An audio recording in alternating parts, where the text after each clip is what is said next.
The village of Vale Sereno dawned under the cloak of misleading normality. The sun was emerging on the horizon, dyeing the sky with orange and pink tones, promising another day of hard work and simple rewards. The roosters sang, the doors of the wooden houses ranged as they opened, and the smell of fresh coffee began to serve with the beaten alleys. It was a place where time seemed to run slower, where each face was known and every story shared.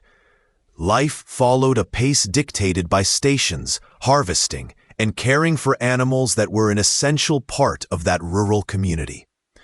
The tranquility was the greatest wealth of that people, a peace built along generations of harmonious coexistence with the nature that surrounded them. However, that morning, a dissonant sound broke the morning symphony, a low, deep lament that seemed to emanate from the earth itself, an omen that the peace of that day was about to be irrevocably broken by a silent drama. The sound came from the pasture that bordered the village, a vast green field splashed with leafy trees. There, entangled in the barbed wires that delimited the property of old Sebastian, an imposing bull fought desperately for his freedom.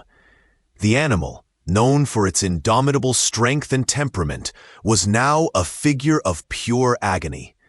His muscular body, once a symbol of power, was injured and bleeding at various points where cruel barbs had torn his dark skin.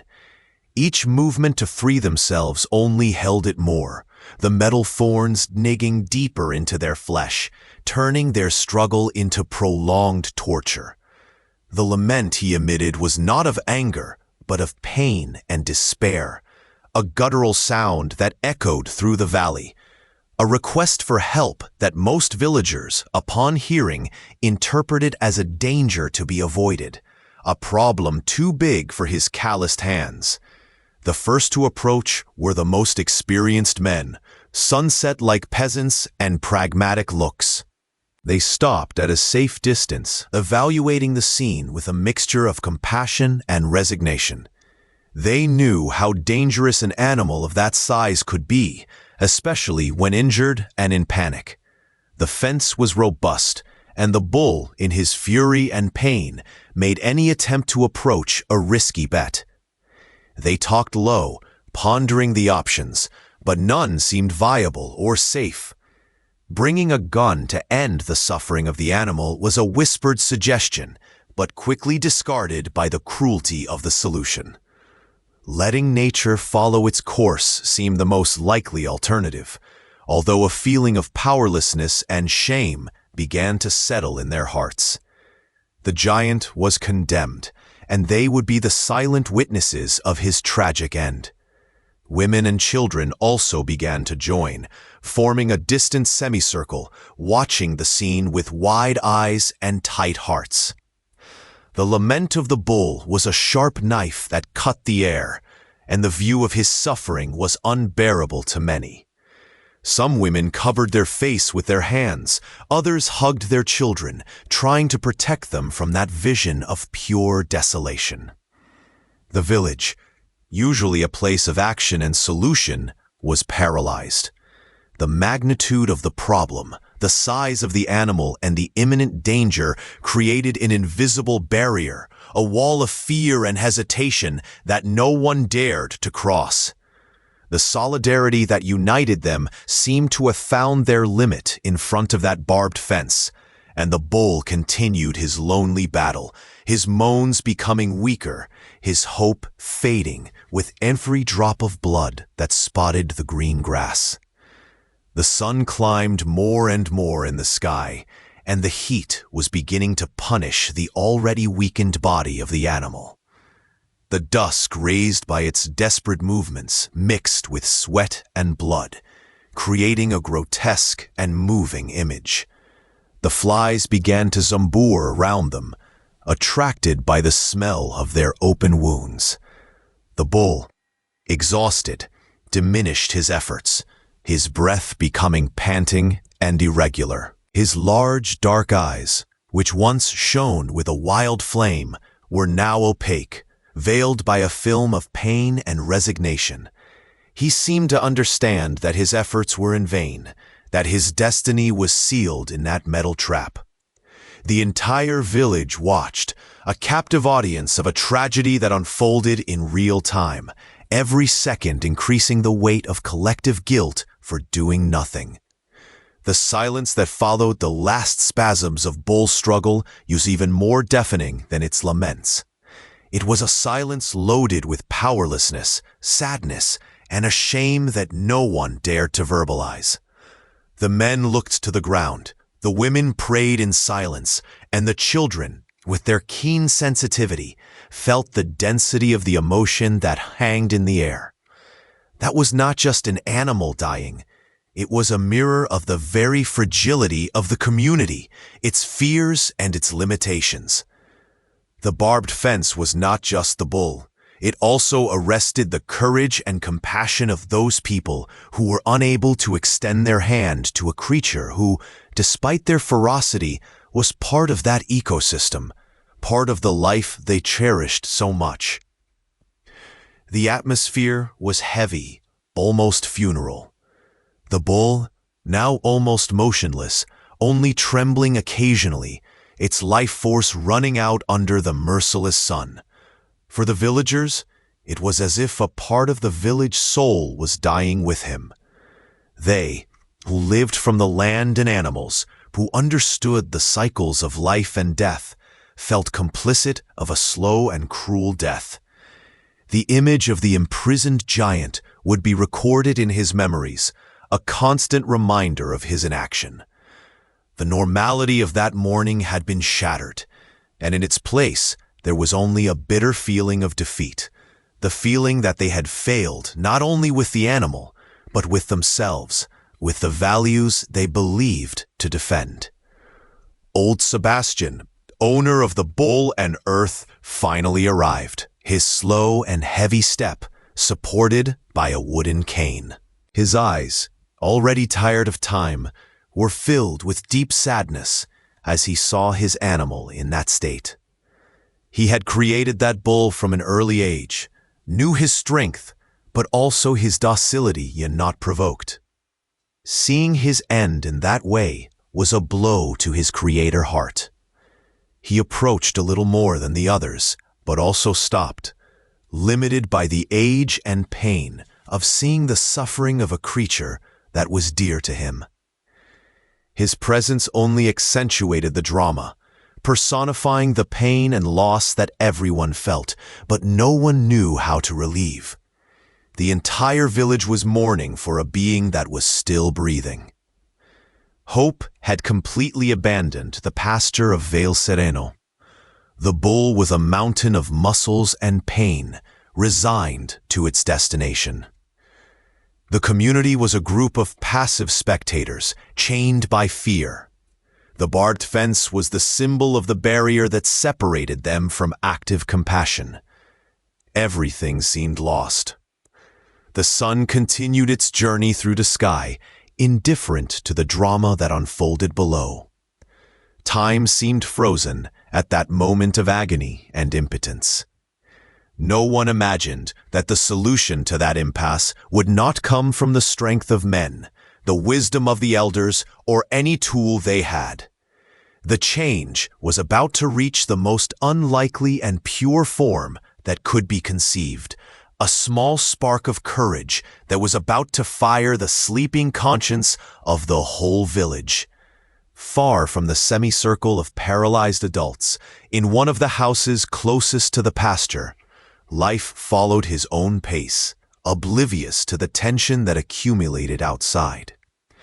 On the porch, protected from the sun by a straw roof, was little Leo, a baby of just over 1 year old. He played with wooden blocks, his attention entirely focused on stacking and knocking them down, a cycle of creation and destruction that immensely entertained him. Her mother, Helena, was indoors, busy with household chores, occasionally spying out the window to make sure her son was safe. For Leo, the world was a place of textures, sounds, and fascinating forms, a universe to be explored with curiosity and without prejudice. The laments of the bull came to him not as a sign of danger, but as a new and intriguing sound, unlike the bark of dogs or the peaceful mused of the cows. That persistent sound, a severe and continuous cry, began to divert Leo's attention from his toys. He stopped stacking the blocks and turned his head toward the pasture. His eyes, large and a deep blue like the morning sky, tried to locate the origin of that sound that intrigued him. While adults saw a dangerous monster in agony, Leo's mind, free from the filters of fear and experience, perceived something much simpler. Someone was crying. For a child of his age, crying is a universal language, a call that instinctively evokes empathy and the desire to comfort. He did not see a half-ton bull. He heard sadness in its purest form, a sound that resonated with his own rudimentary understanding of suffering. With a determination that only children have, Leo stood up, relying on their still unstable legs. He looked at his wooden blocks a last time, then directed the sound and made a decision. He gave his first hesitant steps out of the balcony safety, his cloth diaper shaking as he moved with a clumsy grace. His mother, Helena, absorbed in her task, did not notice the small escape. The whole village was focused on the bull. No one paid attention to the small figure that began his lonely journey through the backyard, towards the fence where the drama unfolded. It was a small movement, almost insignificant in the great scheme of things, but contained the seed of a courage that adults had lost. The grass tickled his bare feet, and the sun warmed his soft skin. For Leo, that was an adventure. He moved with the curiosity of an explorer, each sheet, each pebble in the way being an object of interest. The lament of the bull served as a compass, guiding his uncertain steps. Adults, absorbed in their own inertia and murmurs of concern, did not notice the approach of the baby. He was too small, too silent, an almost invisible presence in the middle of the palpable tension that dominated the environment. Leo's innocence protected him from the fear that paralyzed everyone else. He did not know the concept of danger, did not understand the destructive strength of an injured animal. He only understood the call of crying. As he approached the crowd, Leo circumvented the group of people without being noticed. His eyes were fixed on the great dark creature attached to the fence. The vision did not scare him. On the contrary, he seemed to confirm what his baby's heart already knew. There was the source of sadness. He saw the blood, the flies, the body shaking, but his interpretation was different. He saw dodoi. It was a simple concept that he knew of his own falls and scratches.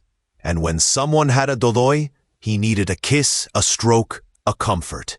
It was the impeccable and pure logic of a child who had not yet learned to complicate things with the fear and reason of adults.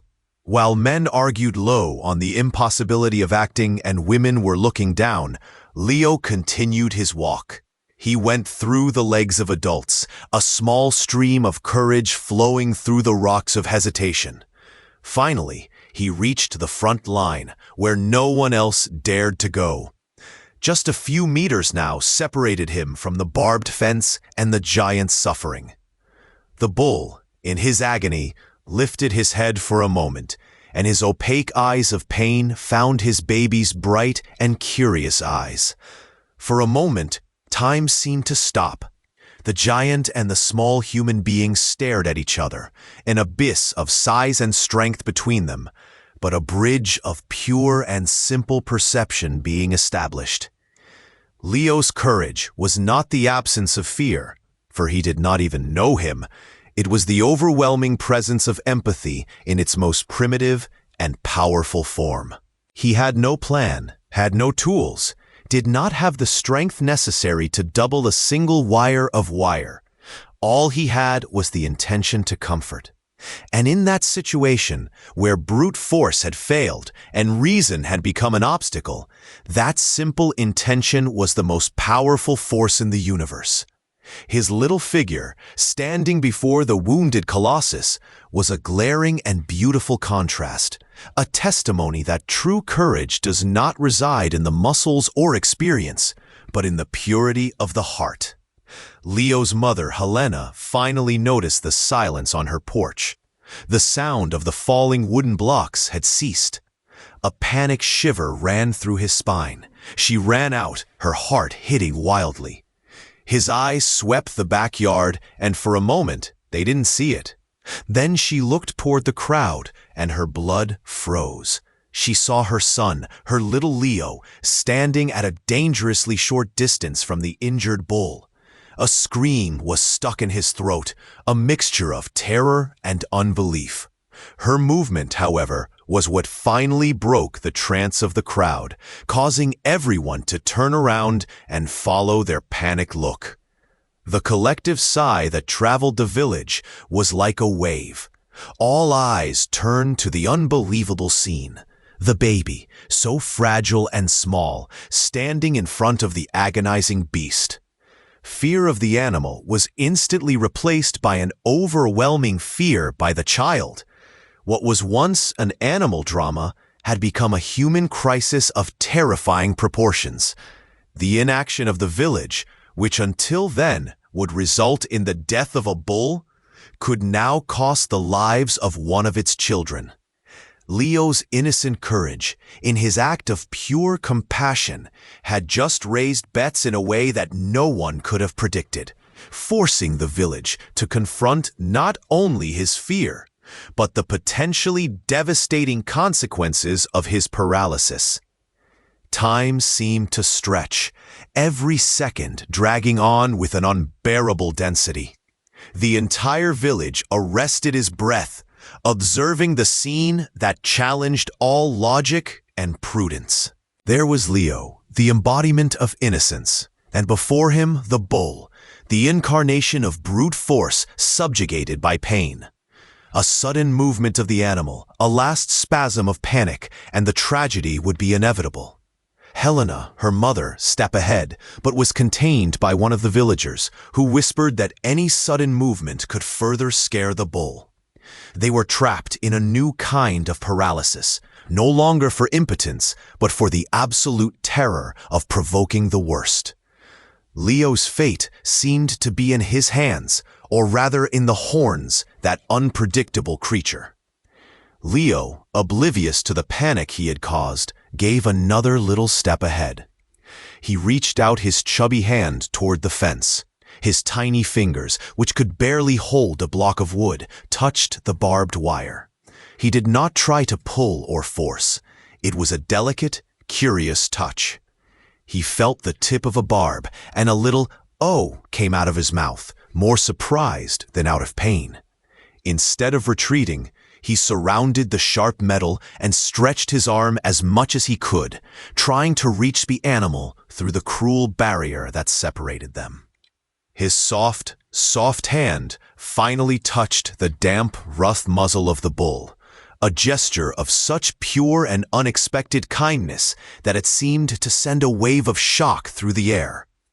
The bull, which had been shaking in pain and fear, shuddered with the touch, but it was not a panic shudder. It was something different. His great eyes, who were half-circled in agony, opened a little more. He seemed to focus on the little creature that daring to touch him with such softness.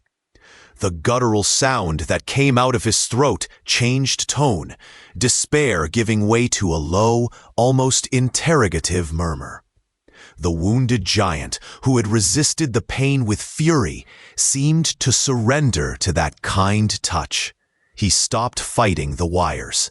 His body, once tense as a violin rope, relaxed a little. That contact, that small bridge of compassion, had achieved what the distance and fear could not: calm the beast. Leo, encouraged by the animal's reaction, gave a soft pat in the bull's muzzle as he would with the family dog. He babbled incomprehensible sounds, his own version of words of comfort. Boy, dodoi, bone, he murmured, his sharp little voosh contrasting with the tense silence of the crowd. The scene was surreal. The baby continued to caress the dangerous animal, and the animal seemed to accept the comfort, finding a strange relief in that tiny gesture. It was a dialogue without words, a communication that transcended the barriers of species, size, and language.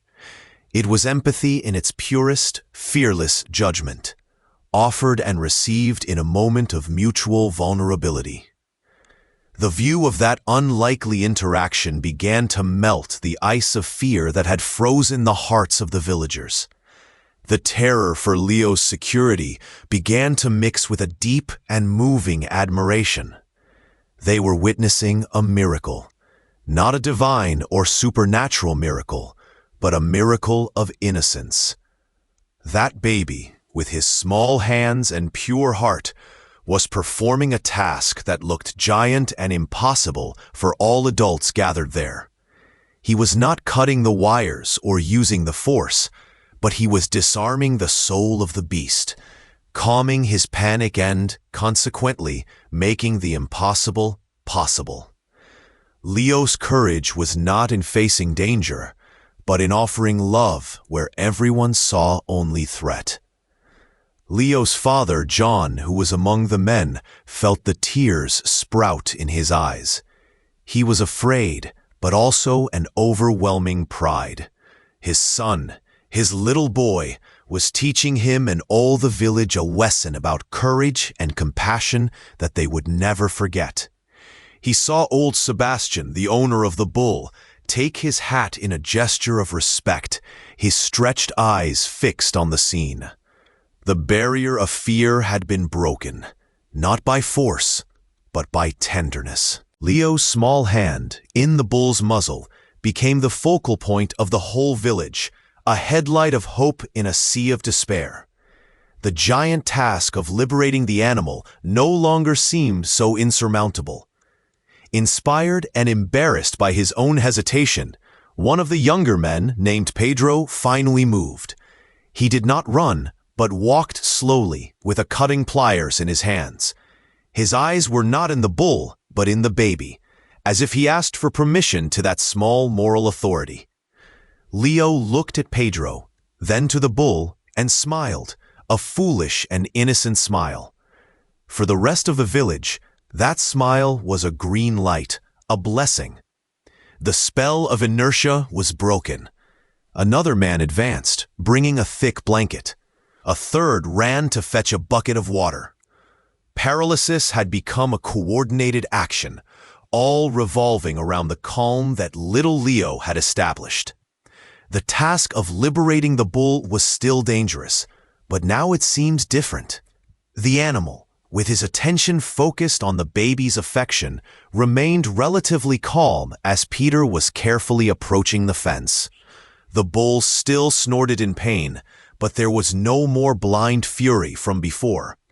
It was as if he understood that the help was on his way, a help that had been announced by the gentle touch of that little creature. Leo's hands, too small for the physical task, had done the most important work. They had prepared the ground, calmed the spirit, and opened the way to the ransom. He had tamed the giant, not with a whip, but with a stroke. While Peter was beginning to cut the first wire, the metallic sound crackling in the air, Leo remained there, still in contact with the bull. He was the anchor of tranquility in that tense operation. His presence was the guarantee that the animal's calm would be maintained. The other villagers formed a human stream ready to help, to pull the fence, to ward off the animal if necessary. The village, once a cluster of frightened individuals, had become a team united by a common purpose. And all this because of a baby who did not see a monster, but a friend with a dodoi, and whose small hands were stronger than the fear of an entire community. The action, once started, flowed with accuracy and cooperation that contrasted strongly with previous paralysis. Peter, with the pliers, worked methodically, cutting the barbed wire strands that held the flank and legs of the bull. Each click of the metal was one step toward freedom, a sound of hope that echoed through the valley. Another man, with the blanket, used it to protect the animal from new scratches while the cut wires were removed. The bull remained surprisingly docile, his look alternating between Leo's hand, who continued to offer him comfort, and the men who worked around him.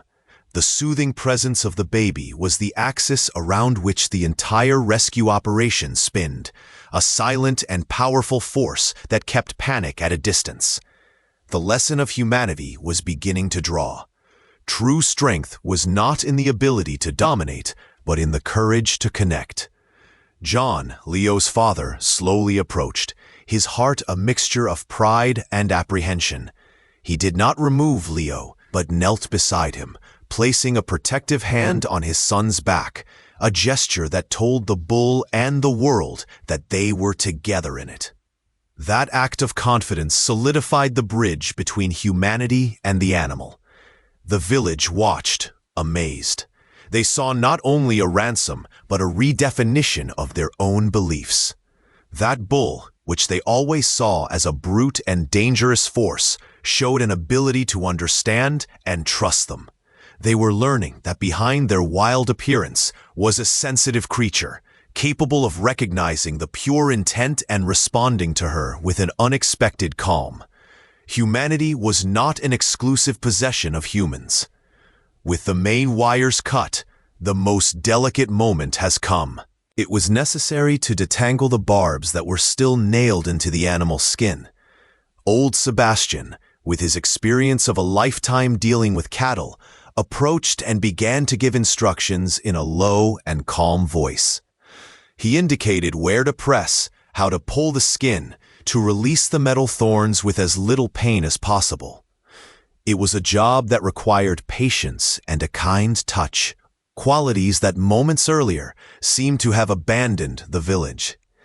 Now, inspired by the purity of Leo's gesture, men worked with almost reverent care, treating the giant's wounds as if they were a loved one. Each barbed removed was a small victory, one more step on the journey of redemption of that community. Finally, after long minutes of tense and delicate work, the last wire of wire was removed. The bull was free.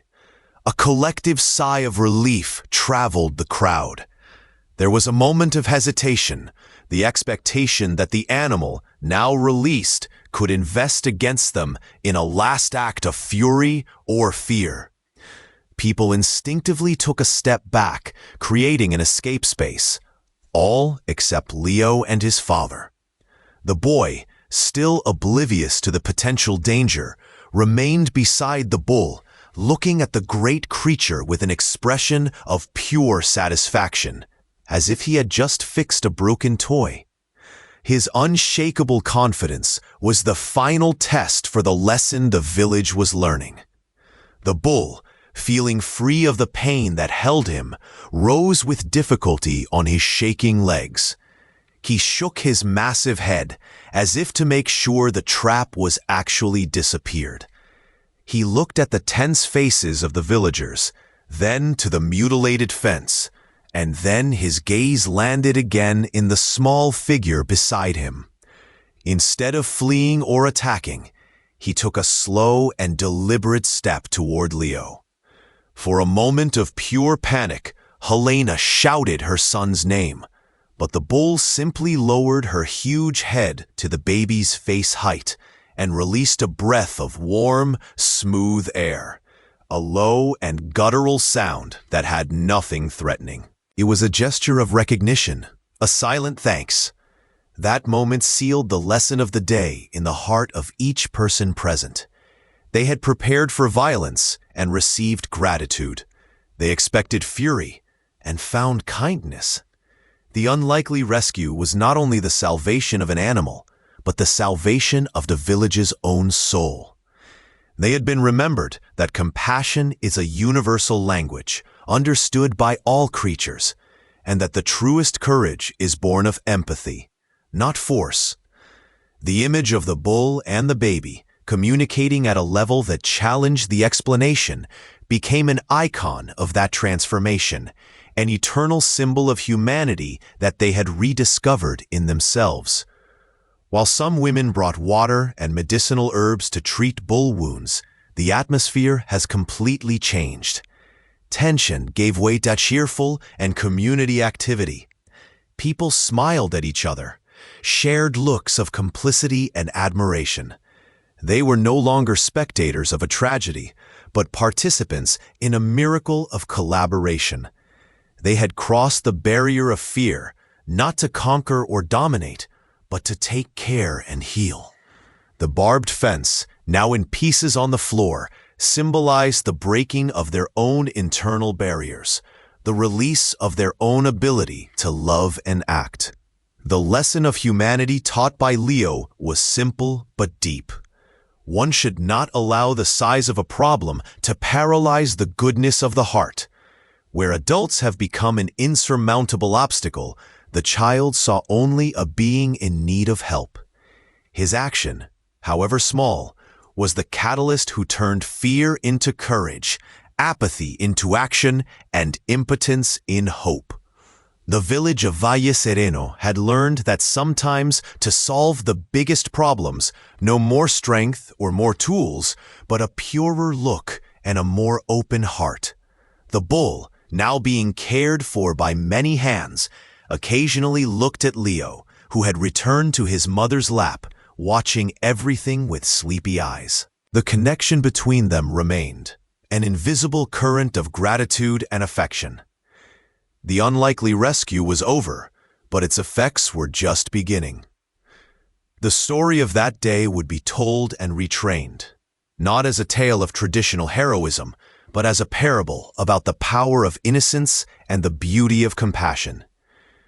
The village had saved a bull, but in the process, it was the bull, with the help of a baby, who saved them from his own indifference.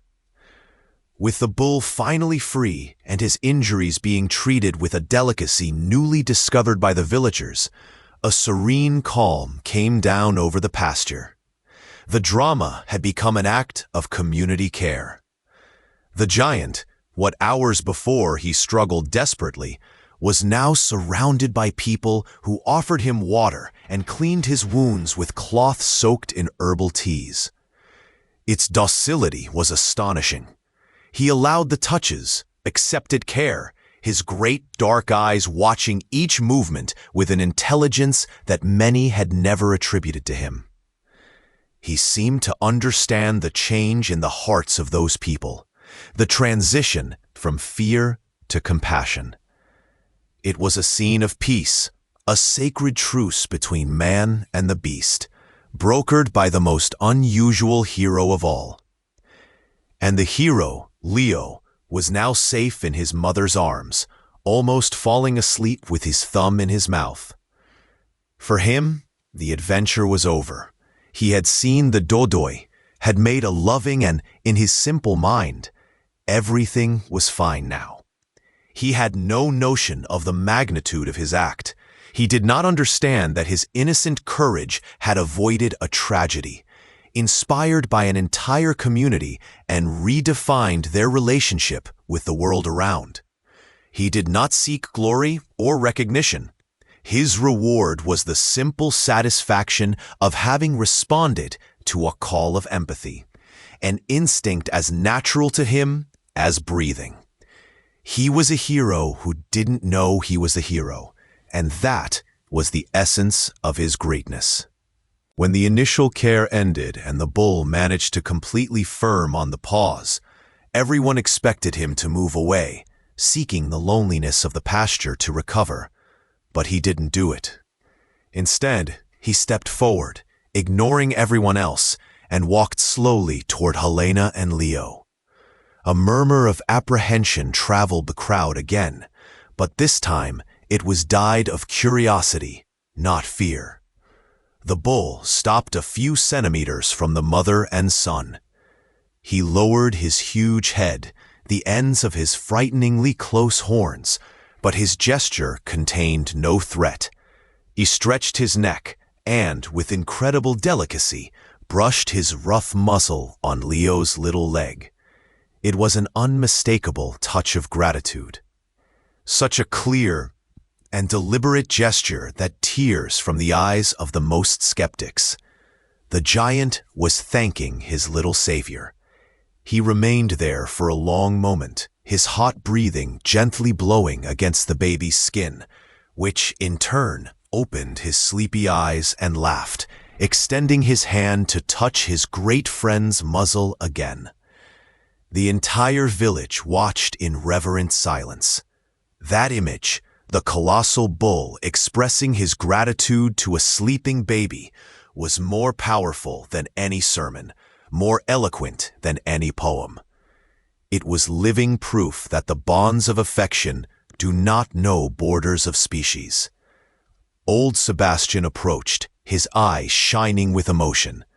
He put his hand on the back of the bull, a gesture of affection he had not had for years. "He knows," Sebastian whispered to no one in particular. "He knows exactly who saved him." At that moment, the bull was no longer just a possession, a cattle head. He had become a personality, a being with feelings and gratitude, a member of the community in a way he had never been before. And Leo was not just a baby. He was the ambassador of purity, the little prophet who had taught them a lesson about the hearts of creatures. After that last gesture of thanks, the bull finally turned and slowly walked into the pasture, stopping from time to time to look back, as if to make sure his little friend was still there. The villagers began to disperse, but the atmosphere between them had changed forever. They talked low, not about the danger they passed, but about the miracle they witnessed. The children looked at Leo with a renewed admiration, and the adults felt a wave of tenderness and shame for their initial hesitation. The hero of the day was not a strong man or a brave leader, but a baby who acted for pure love. The story of the unusual hero began to spread that afternoon, traveling from house to house, mouth to mouth. Each time it was told, it gained new outlines of amazement and wonder. Leo became a small local legend, smiling with love. He, in his innocence, just smiled back, not understanding the reason for so much attention. His fame did not change him, because he was already perfect in his simplicity. But he changed everyone around him. He made them look at the animals differently, with more respect and empathy. He made them look at each other differently, with more patience and compassion. In the following days, it was common to see old Sebastian taking an apple or a handful of fresh grass to the bull, talking to him like an old friend. And the bull, in turn, whenever he saw Leo playing in the backyard, approached the fence. Not the barbed fence of before, but a new of smooth wood, and watched the boy with a protective calm. The giant's gratitude was not an event of a single moment. It became a lasting bond, a silent friendship that flourished from an act of kindness. The village of Sereno Vale has learned that heroes come in all shapes and sizes. They have learned that courage is not the absence of fear, but the action despite it, and that sometimes brave action is a simple gesture of kindness. Leo, the baby who comforted a bull, became the living symbol of this truth. He did not need a sword or a shield to conquer the giant. He used only the most powerful weapon of all, a pure heart. And the gratitude of that giant was the crown of glory for the most unlikely and beloved of all heroes. When the sun finally began to put on, painting the sky with the same colors with which he had gone in the morning, the village of Serene was no longer the same. The day that had begun with a lament of agony ended in a reflective and moved silence. People gathered in the central square, as usual, but the conversation was not about the harvest or the mood. It was about the bull, the baby, and the whirlwind of emotions that had swept the community. And one by one, the faces hardened by work and difficult life began to squirm, and the tears flow. They were not tears of sadness by the agony of the bull, but something much more complex and deep. They cried with relief because the animal was saved and that the tragedy had been avoided. They cried with shame when they remembered their own paralysis, how they were stopped, chained by fear, while a creature suffered before their eyes. The tears were a purge of guilt they felt, a cleaning of the stain of inaction. Each tear was a silent apology to the bull and themselves, being hesitated when compassion required attitude. The vision of his own inert and useless hands painfully contrasted with the image of Leo's small hand extended into a gesture of pure goodness. They cried with admiration and astonishing for Leo's courage. The purity of his act, his complete lack of fear, his instinctive empathy, all this had touched them in a very deep place. In a world where they had learned to be cautious, pragmatic, and sometimes cynical, that baby's radical innocence was a revelation. It was as if they had forgotten the language of the heart, and Leo had come to remind them. Tears were of gratitude for this lesson, for this reminder of what really matters. They cried for the beauty of that scene, which would be forever recorded in their collective memory. The tears were also of joy and rediscovery. As they act together to save the bull, they rediscovered the strength of their community.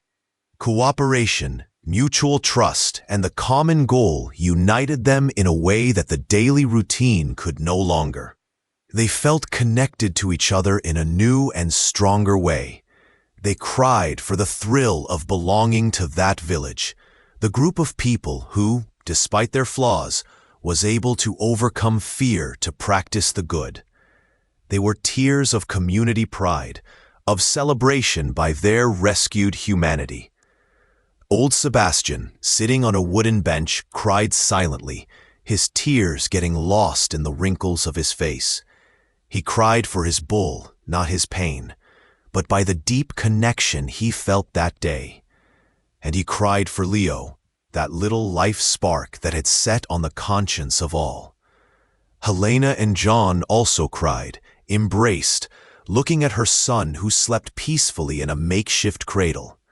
They were tears of pride and love so immense that they didn't fit in the chest. The crying was collective, a catharsis that washed the soul of the village and prepared it for a new beginning. Those tears, however, were not just about the past and the present. They were also the irrigation of a seed of hope for the future. The event of that day would not be forgotten. It became the new founding myth of the village, a story to be told for children and grandchildren. A story about how the smallest and most innocent among them taught them the greatest of all lessons. The hope was that this lesson would endure, that compassion and courage shown that day became the new norm, not the exception. The hope was that they would never allow fear to paralyze them in the face of suffering. The village in tears was not a village in despair, but a Renaissance village. Tears were the baptism of a new consciousness.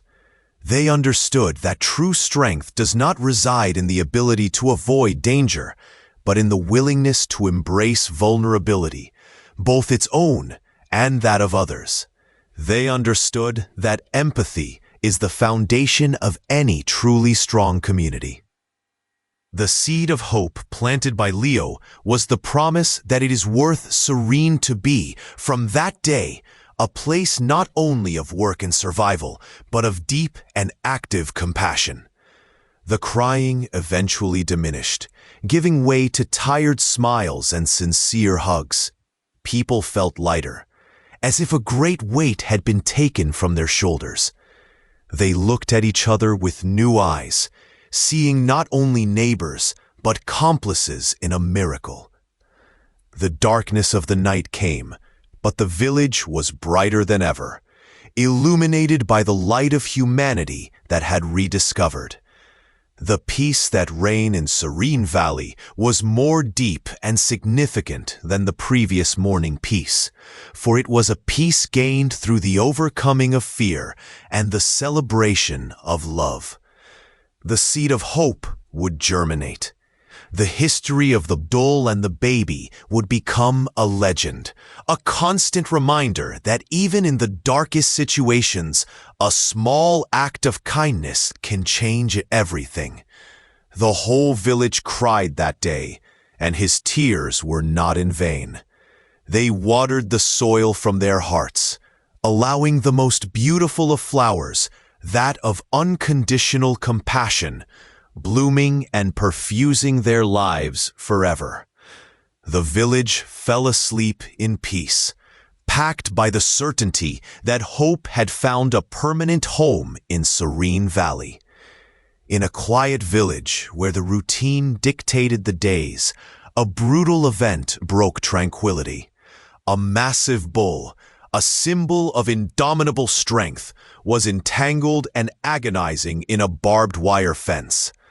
The community, paralyzed by the fear and magnitude of the injured animal, only observed, resigned to the tragic outcome. The bravest men hesitated. The women looked at their eyes, and the powerlessness spread like a silent plague. What could break this barrier of dread? When all the strength and wisdom of adults failed, an unexpected force arose. It did not come in the form of a muscular hero or an ingenious plan, but in the hesitance of the most unlikely member of the village. Get ready to find out how pure and innocent action not only changed the animal's fate, but caused such powerful wave of emotion that it left a whole community in tears, questioning everything they knew about courage and compassion.